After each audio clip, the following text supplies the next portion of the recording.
జగన్ అధికారంలో ఉన్నప్పుడు చెడుని అరిచి చెప్పేవాళ్ళు, మంచిని చెవిలో చెప్పేవాళ్ళు. ఇప్పుడు రివర్స్. బాబు అధికారంలోకి వచ్చిన తర్వాత చెడుని చెవిలో చెప్తున్నారు, మంచిని అరిచి చెప్తున్నారు. ఇది కాన్సెప్ట్. అంటే పత్రికల్ని బట్టి ఉంటుంది. ఇప్పుడు సాక్షి రివర్స్లో చేస్తూ ఉంటుంది. అది పక్కన పెడితే ఇక్కడ ఏదైతే కడప స్టీల్ ప్లాంట్, వాస్తవంగా ఇది జగన్ హయాంలో అయితే కనుక ఇది బ్యానర్ హెడ్డింగ్ అయి ఉండేది. కడపలో స్టీల్ ప్లాంట్ ఏర్పాటు అంశం ప్రస్తుతానికి తమ ముందు లేదని కేంద్ర భారీ పరిశ్రమల ఉక్కు శాఖ మంత్రి హెచ్డి కుమారస్వామి పేర్కొన్నారు.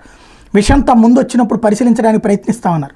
మంగళవారం లోక్సభ క్వశ్చన్ అవర్లో జనసేన సభ్యుడు వల్లభనేని బాలశౌరి అడిగిన ప్రశ్నకు ఆయన ఈ మేరకు సమాధానం ఇచ్చారు. విభజన చట్టంలో హామీ ఇచ్చిన గత 10 ఏళ్లలో ఇంతవరకు ఈ స్టీల్ ప్లాంట్ ఏర్పాటు మీద కేంద్రం ఎలాంటి చర్యలు తీసుకోలేదని, ఇప్పుడైనా ఏర్పాటు చేయనున్నారా అని బాలశౌరి కేంద్ర మంత్రి ప్రశ్నిస్తే ఈ మాట చెప్పారు. విషయం ఏంటి?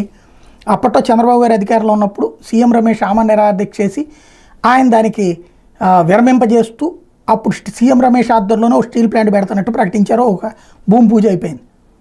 ఆ తర్వాత జగన్ అధికారంలోకి వచ్చాడు.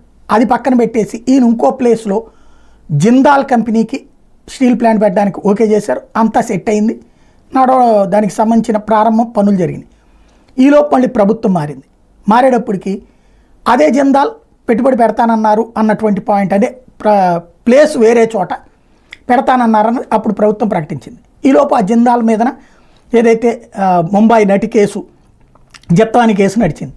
ఇప్పుడు ఏమైంది? వాస్తవంగా స్టీల్ ప్లాంట్ పెట్టబోతున్నారన్నారు కదా, ఇప్పుడు స్టీల్ ప్లాంట్ ప్రభుత్వం లెక్కల్లో లేదు. స్టీల్ ప్లాంట్ మన రాష్ట్ర ప్రభుత్వం నిర్ణయం కాదు, కేంద్ర ప్రభుత్వం నిర్ణయంగా ఉంటుంది లేదు అని చెప్పేస్తున్నారు. ఇది మరి ఏమైనట్టు?